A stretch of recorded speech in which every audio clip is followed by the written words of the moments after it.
আমরা আজ আবার চলে এসেছিলাম কঙ্কালীতলায় পুজো দিতে। মাঝে মাঝেই মায়ের কাছে পুজো দিতে আসতে কেমন যেন মনটা টানে, আর মায়ের কাছে আসলেই মনটা বেশ ভালো হয়ে যায়। তো মাঝে মাঝে কোনো কারণ ছাড়াই আমরা চলে আসি এখানে। আর তোমরা বোলপুরে কারা কারা এসেছো আর কঙ্কালীতলা এখানে এসে পুজো দিয়েছো, এটা বোলপুর শান্তিনিকেতনে অবস্থিত, তো অবশ্যই তোমরা কিন্তু জানিও। এখানে আমরা ভোগও খাবো আজকে, ভোগের দাম কি সব কিছু তোমাদের জানাবো। তো চলো প্রথমে আমরা আগে পুজোটা দিয়ে নিই। এখানে সবাই মনস্কামনা পূরণের জন্য দেখো কত ঢিল বেঁধেছে। তো আমরা প্রথমেই চলে গেলাম মন্দিরে। আমরা এখান থেকে এবার আর ভোগ কিনিনি, আমরা বাড়ি থেকেই নিয়ে এসেছিলাম। এই যে পুজো দেওয়া কমপ্লিট, এখন মায়ের মন্দির থেকে বেরোলাম। আর পাশেই কিন্তু রয়েছে একটা ছোট্ট পুকুর মতন, যেখানে নাকি মায়ের কঙ্কালটা রয়েছে। মানে এটার নাম কঙ্কালীতলা এই কারণেই। তো এখান থেকে আমরা প্রথমে একটু মাথায় জল ছিটিয়ে নিচ্ছি, আর তারপরে এখানে দেখো সবাই ধূপ ধরায়, ওখানে একটু ধূপ ধরিয়ে একটু চারিদিকে ঠাকুরকে পুজো দিয়ে দেবো নিজের মনের মতন করে আর কি। নিজের ওখানে তো ঠাকুরমশাই পুজো দিয়েছেন অলরেডি, কিন্তু নিজেরাও তো একটু মন চায়। তো মাকে এদিকে একটু ধূপকাঠি ধরিয়ে একটু প্রণাম করে নিলাম, আর তারপরে আমরা বেরিয়ে পড়লাম বাইরে।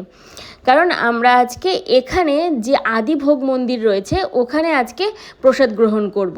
তো এর আগের বার আমরা ভেতরে কঙ্কালীতলায় এক জায়গায় প্রসাদ পাওয়া যায়, সেখানে খেয়েছিলাম। এখানে চলো কেমন কি দাম আছে জেনে নিই। প্রথমেই আমরা এখানে টিকিট কেটে নিচ্ছি। এখানে যে নর্মাল প্রসাদের কুপন রয়েছে সেটা হচ্ছে 60 টাকা, আর যেটা স্পেশাল রয়েছে সেটার দাম হচ্ছে 150 টাকা, আর সাথে যদি কেউ চারাপোনা মাছের থালি নেয় তাহলে হচ্ছে 200 টাকা। আমরা এখানে নর্মাল থালিটা নিয়ে নিয়েছিলাম 60 টাকার। তো প্রথমেই আমাদের দিয়ে দিয়েছিল পুষ্পান্ন। প্রথমে আমরা পুষ্পান্নটা খেয়ে নিলাম, আর তারপর চলে এলো অন্ন। দেখো আমি আসলে অত জানি না নামগুলো, ঠাকুর দেবতাদের যেরকম অন্ন টন্ন বলে, যাই হোক আমি আমাদের ভাষাতে বলছি। সাথে এখানে দেখো দিয়ে দিয়েছিল একটা পাঁচমিশালি সবজি, সাথে ডাল। এই পাঁচমিশালি সবজিটা দিয়ে ডাল দিয়ে বেশ ভালো লাগছিল। এখানকার পুরোহিতদের ব্যবহারটাও কিন্তু বেশ ভালো ছিল। পাপায়ের জন্য এক্সট্রা করে কোনো টিকিট কাটতে হয়নি। দেখো ও পাপাইও এখানে বসে খাচ্ছে, আর পাপায়ের নাকি খুব ভালো লেগেছে এই তরকারি আর ডালটা। বলছে মা আমাকে বাড়িতে এভাবে বানিয়ে দিও।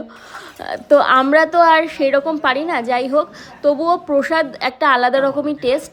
আমরা এখানে প্রথমে তরকারি দিয়ে অনেকক্ষণ খেলাম, তারপরে চলে এলো আমাদের আলু পোস্ত। বেশ গাঢ় গাঢ় আলু পোস্ত।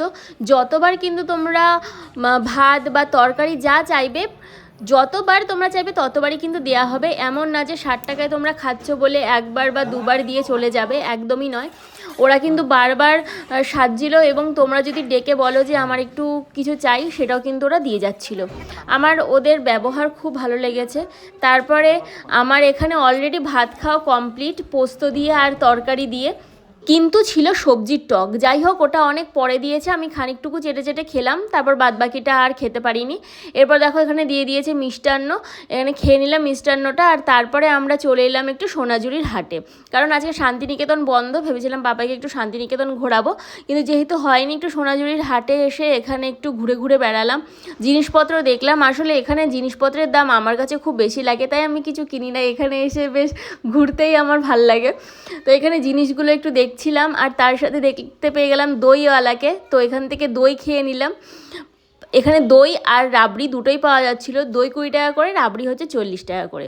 দইটা খাওয়ার পরে আমার খুব একটা বেশি ভালো লাগেনি, কারণ সেই টেস্টটা পেলাম না দইয়ের। আমি তো বললাম যে আমার এখানকার জিনিসপত্রের দাম অনেক বেশি লাগে। তোমাদের কাছে কি দাম বেশি লাগে না ঠিকঠাক লাগে অবশ্যই জানিও। আর কারা বোলপুর থেকে দেখছো লাইক করে দিও, আর কারা কারা সোনাঝুরির হাটে এসে